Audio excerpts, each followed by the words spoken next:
자, 그러면 교과서 58쪽에 나와 있는 독서 역량 기르기 문제 한번 풀어볼게요. 1번. 이 글에 제시된 다음 핵심어의 정보를 정리해보자 라고 되어 있네요. 자, 여러분들이 방금 선생님하고 했던 내용 중에 기억나는 거 한번 떠올려 볼까요? 신경세포라고 하는 것은 뭐가 있었더라? 신경세포는 한 개가 어떻게 된다고 했어요? 수천, 수만 개의 정보를 전달한다고 했죠. 수만 개의 신경세포로 정보를 전달합니다.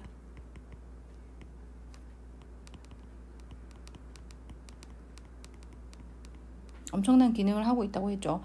그리고 우리가 알고 있는 신경세포는 또 어떤, 예전에는 20세기 초에는 신경질과 질 사이에 그냥 거미줄처럼 연결해서 정보를 전달한다고 생각했지만 신경세포와 세포 사이에 뭐가 존재한다? 틈이 존재한다는 사실을 알게 됐어. 그리고 이 틈 사이로 매개물이 있어서 이것을 전달한다라는 사실을 알게 됐죠. 그리고 그것이 여기 나오는 신경세포의 정보교신을 담당하는 신경전달 물질이고요. 자, 수용체는 뭐였더라? 수용체는 앞에서 터져 나온 신경전달 물질을 다음 세포로 전달하기 위해서 각각 맞아떨어지는 열쇠 구멍에 해당되는 것이다 라고 얘기를 해줘. 자, 그래서 앞에 교과서에 있었던 것만 정리하면 세포막에 있어서 세포막에서 특수한 구조를 가지고 있는 아이예요. 막에 존재하는 특수 구조죠. 그리고 이거는 단백질로 구성되어 있어요. 그리고 각각 자기에게 맞는 신경 전달 물질이 있어서 각 종류에 맞는 신경 전달 물질에 따라 수용체가 달라진다라고 했습니다. 자, 그 다음 이온 통로. 이온 통로라고 하는 것은 어떻게 두 가지의 방법이 있다고 했죠. 첫 번째는 수용체 자신이 그대로 이온 통로를 만드는 방법과 두 번째는 그 주변에 있었던 이온 통로를 열어주는 방법. 통로를 여는 방법이 있다라고 했습니다.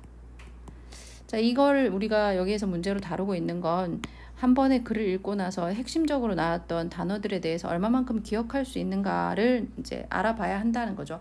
이렇게 해서 정리를 할 수 있을 정도가 되면 하나의 글을 읽고 핵심을 정리하는 데 있어서 큰 무리가 없다라고 보시면 돼요. 자, 두 번째 2-1번 이 문단의 내용을 살펴보며 각 문장의 중요도를 판단해보자 라고 되어 있네요. 아까 읽으면서 한번 했던 건데 다시 볼게요. 한 개의 신경세포는 수천 수만 개의 신경세포와 정보를 주고받고 있다. 한 개가 수천 수만 개랑 정보를 주고받아. 오, 대단하다. 우리가 얘기했었지. 자, 그 다음 이러한 정보 교신을 담당하고 있는 주역이 바로 신경물질인 신경전달물질이다. 자, 이게 하고 싶은 핵심어라고 했잖아요. 그죠? 제일 중요한 거지. 자, 이 신경 전달 물질의 발견은 20세기에 일어났다. 뭐 20세기 정도는 우리가 뭐 정보로 알고 있으면 되는 거니까. 근데 20세기 초까지만 하더라도 신경세포와 신경세포 사이에는 세포질이 서로 전깃줄처럼 연결되어 정보가 전달되는 것으로 생각했다. 뭐 이전엔 그런 생각을 했대. 그러나 이유가 중요하다고 했죠. 현미경으로 자세히 관찰한 결과 신경세포 사이에는 틈이 존재한다는 걸 알게 됐어. 이걸 알게 됐기 때문에 그것이 신경 전달 물질이라는 것으로 갈 수 있었죠. 자, 마지막 이에 따라 틈을 뛰어넘어 정보가 전달되기 위해서는 어떤 매개 물질의 존재가 필요하다라는 추론을 하게 됐고 그것을 증명하게 되었다라는 겁니다. 자, 그럼 제일 중요한 게 신경 전달 물질이라는 점. 그것은 일정한 틈을 가지고 있는 그 관계 안에서 매개 물질이라는 것을 추정했고 그것을 통해서 결론을 알아냈다는 거죠. 그럼 중심 문장을 어떻게 이걸 가지고 정리를 해보면 되겠죠. 어떻게 정리하면 좋을까? 세포와 세포 사이에 틈이 존재했고 그 틈에 대해 연구하자 보니 그것이 결국은 신경 전달 물질이라고 하는 매개체였다라는 사실을 알게 된 거죠. 자, 그럼 그대로 쓰면 되겠죠. 신경 세포 사이에는 틈이 있다는 거. 신경 이걸로 써도 될까요? 세포 사이에 막이 존재한다. 한다는 사실을 알게 되었고, 그리고 이 막을 통해서 신경 전달 물질은 정보를 전달하는 매개 물질을 가지고 있다는 거죠. 존재하고 매개 물질을 통해 정보를 전달한다.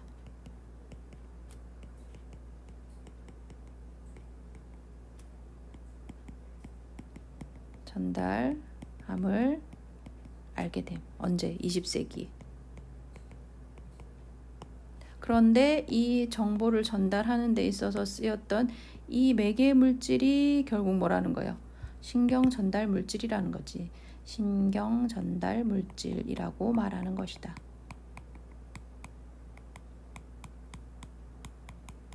그래서 이게 핵심 단어가 되는 거죠. 아시겠죠? 자, 그 다음 59쪽 3-1번 문제. 각 문단의 중심 내용을 다음 표에 정리해보자. 이거는 앞에서 했기 때문에 따로 하지 않겠습니다. 자, 그 다음에 3-2. 1에서 정리한 내용을 바탕으로 2부터 8문단의 관계를 구조하여 도식으로 나타내보자. 이거는 앞에서 했던 건데 이걸 굳이 다시 한 번 더 정리를 하자면, 얘기했었죠. 2문단에서 하고 있는 이야기를 3문단에서 구체적으로 예시를 들고 있고, 예시가 아니라 실험에 대한 증명을 하고 있고, 4문단에서 하고 있는 이야기를 5문단에서 비유를 통해서 정리하고 있고, 그리고 6과 7문단은 두 개 다 이온에 대한 이야기를 하고 있고, 8에서는 따로 그것의 수용체라고 하는 애가 어떤 역할을 하는지에 따라서 뇌의 큰 항상성이라고 하는 것을 유지할 수 있다는 것에 대한 얘기였습니다. 전체 이렇게 구조도 표현하면 되겠죠. 자, 그 다음에 이것들을 통해서 전체를 정리해보자 라고 되어 있네요. 한 문장으로 주제를 정리하면 제일 중요한 건 핵심 단어가 뭐였지? 신경 전달 물질이라는 거. 그리고 앞에서 우리가 1, 2, 3, 4에서 한 내용들은 그 신경 전달 물질을 발견한 거, 틈이 존재했고 그 틈을 이라고 하는 것을 개구리 미주신경 실험을 통해서 알아냈다는 거. 그 다음에 나오는 것은 그것이 수용체라고 하는 것을 통해서 전달되는 과정에 대한 이야기였죠. 자, 이게 주 핵심이었기 때문에 정리하면 무엇에? 신경 전달 물질의 2부터 8까지의 내용을 정리하기 때문에 그렇습니다. 신경 전달 물질의 발견과 틈을 알아냈기 때문에 매개물이 있다는 사실을 알게 됐죠. 발견과 그리고 세포 간의 신경세포 간의 뭐를 전달한다? 정보를 전달하는 과정에 대한 이야기입니다. 됐죠? 자, 발견에 대한 내용을 문장으로 쓰고, 그리고 정보 전달 과정에 대한 이야기를 문장으로 몇 개 쓰면 여기에 들어가는 내용이 되겠죠. 우리가 이야기로 설명하면 발견 어떻게 됐다? 세포질끼리 거미줄로 연결되는 줄 알았는데 틈이 존재한다는 사실을 알게 되었다. 그 틈을 미주신경 실험을 통해서 증명했고 그것을 신경 전달 물질이라고 명명하게 되었다. 그리고 그 신경 전달 물질은 주머니와 같은 형식으로 신경 말단에 저장되어 있다가 이것이 어떤 자극에 의해서 터져 나와 다음 세포로 이동하는 그 과정에서 틈을 지나게 되는데, 이 틈을 지나면서 전달되어지는 세포 막에 있는 특수한 구조를 만나는데 이것을 우리가 뭐라고 했어요? 수용체라고 한다. 수용체는 각각 자신에게 맞는 신경 전달 물질이 있어서 이 두 가지가 잘 만나야 여다지 기능을 한다 라고 했죠.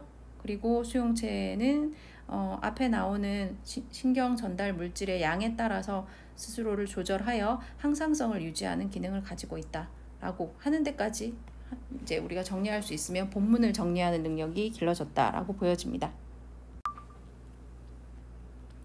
자, 교과서 60쪽에 있는 문제를 풀면서 우리가 새로운 지문을 보고도 얼마나 요약을 잘 해낼 수 있는지를 연습해 보도록 할게요. 자, 1문단부터 읽어볼까요? 자, 군인들은 전쟁터로 나갈 때 진통제를 소지한다. 심각한 상처를 입은 군인들에게 상처 치료보다 더 급한 것은 통증 감소일 수 있기 때문이다. 진통제에 대한 얘기네요. 부상이 심하면 상처 때문이 아니라 통증 때문에 쇼크로 사망할 수 있다.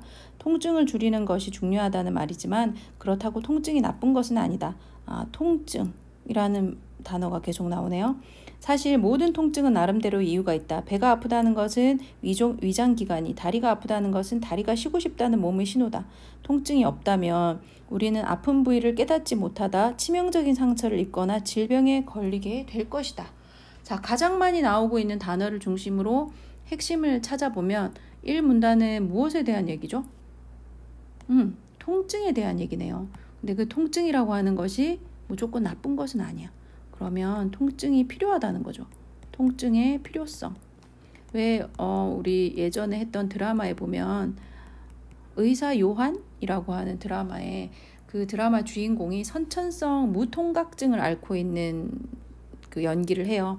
거기에서 보면 이 배우와 같은 병을 앓고 있는 이 역과 같은 병을 앓고 있었던 자기 아버지가 죽음 직전에서야 몸속의 내장이 파열되어서 염증이 골마 거의 죽을 단계에 이르렀음에도 이제 유전적인 병이어서 그 병을 고칠 새도 없이 죽게 되는 이야기가 나옵니다. 그래서 만약 아픈 것을 느낄 수 있었다면 미리 예방할 수 있었으나 이 통각을 느낄 수 없는 무통각증을 앓는 바람에 늘 항상 자기에게 몸속에 어떤 변화가 일어나는지를 모르니까 매일 아침 일어나서 스스로 피검사를 하고 혈압을 재는 그런 장면이 나왔던 게 기억이 나네요. 그래서 통증이라고 하는 것은 필요하다는 거. 자, 그 다음 이제 두 번째 문단. 통증은 몸의 곳곳에 분포한 통점이 자극을 받아서 통각신경을 통해서 뇌로 전달하는 신호들입니다. 통점을 구성하는 세포의 세포막에는 통로라는 세포 소기관이 있는데 이 통로를 통해서 세포의 안과 밖으로 여러 물질들이 오가면서 세포 사이에 다양한 신호를 전달한다라는 거네요. 그래서 두 번째 문단은 통증을 전달하는 과정에 통로라고 하는 것이 있다는 거. 통로가 전달 기능을 한다는 거죠. 자, 그 다음 세 번째 문단. 인체의 부위가 손상이 되면 칼륨 이온과 세로토닌, 히스타민 등의 통각 유발 물질이 만들어지는데 통각을 만들어내는 유발 물질이 만들어지는데 이들이 통로를 통해 앞에서 말했던 이 통로죠. 통로를 통해 세포 안으로 들어오면서 세포는 통증 신호를 인식하게 된다. 통증을 유발하는 대표적인 통로로는 우리가 흔히 아는 거네요. 치통, 피부염, 그 다음에 관절염 등의 염증성 통증에 관여하는 캡사이신 통로가 있대요. 이 밖에도 상처를 입었을 때, 화상을 입었을 때 통증의 종류별로 다른 통로가 존재한다. 이거는 통증이 서로 통로를 다르게 가지고 있다는 거네. 그래서 통증별로 통로를 가진다는 거네요. 그럼 앞에서 얘기했던 것과 뭔가 유사점이 있다, 그죠? 앞에서 뭐 얘기했지? 신경 전달 물질의 경우에는 그 각각에 맞는 뭐가 있다? 수용체가 있다. 이것처럼 통증에 따라서 그 통증을 전달하는 통로는 따로 있다라는 얘기네요. 각각의 짝이 있다는 얘기지. 자, 그 다음 4문단. 통점의 세포에서 인식한 통증 신호는 통각신경을 통해 뇌로 전달이 된다. 재미있는 사실은 통각신경이 다른 감각신경에 비해서 매우 가늘어 신호를 느리게 전달한다는 것이다. 이 통증은 느리게 전달돼. 그래서 다친 직후에 바로 오는 것이 아니라 좀 있다가 전달이 된다는 거죠. 예를 들어서 몸 길이가 30m에 달하는 긴 수염고래는 꼬리에 통증이 생기면 1분이나 있다가 아픔을 느끼게 된대요. 그래서 실제 우리가 압정을 모르고 밟았다 하더라도 그 압정이 발바닥에 깊이 들어간 다음에 아픔을 느끼는 것을 예로 들고 있네요. 그래서 느리게 전달된다는 점. 자, 그 다음에 5문단. 통각신경이 다른 감각신경에 비해 가는 이유는 더 많이 배치되기 위해서, 가늘어야 더 많은 곳에 배치될 수 있으니까.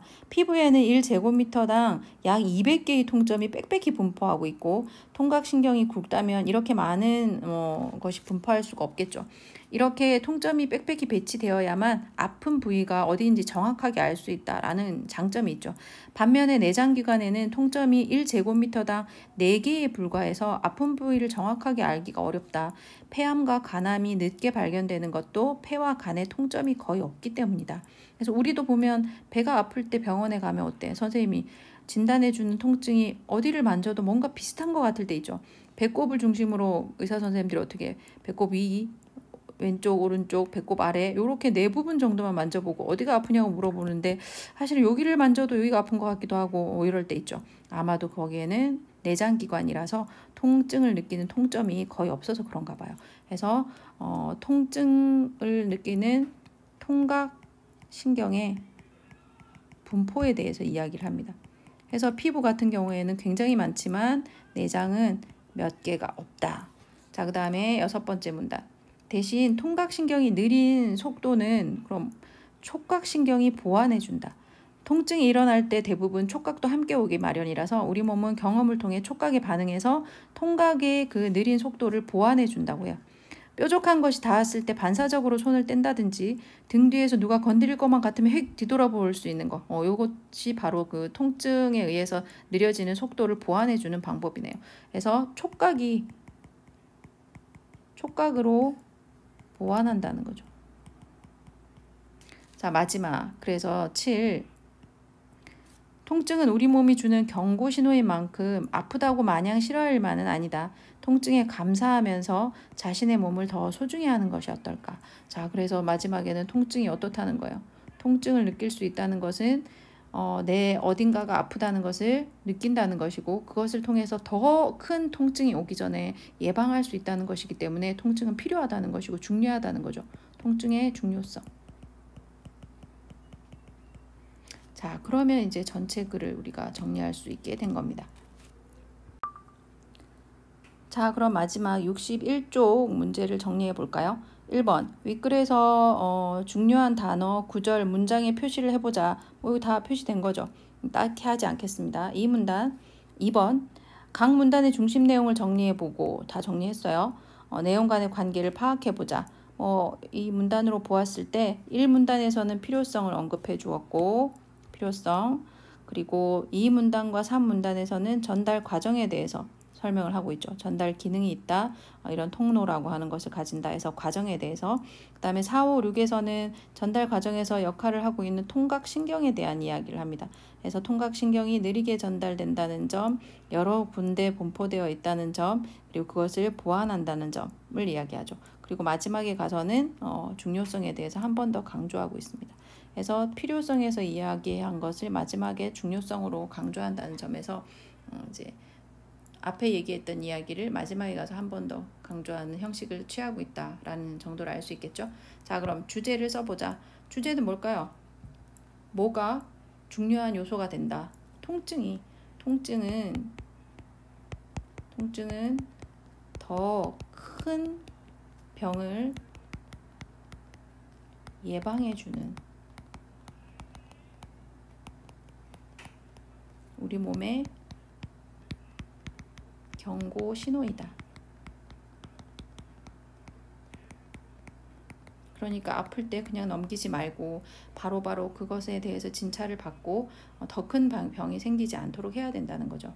그래서 우리가 자가진단을 해서 발열 체크를 하고 학교를 오는 이유는 내 몸에 열이 난다는 것은 내 몸 안에 염증 증상이 생긴다는 것이고 내 몸이 염증을 일으키고 있다는 것은 밖에서 들어온 바이러스나 질병으로부터 싸우고 있다는 얘기이기 때문에 열이 난다는 것은 그냥 쉽게 넘기서는 안 되는 하나의 통증 신호라고 생각해야 된다는 겁니다.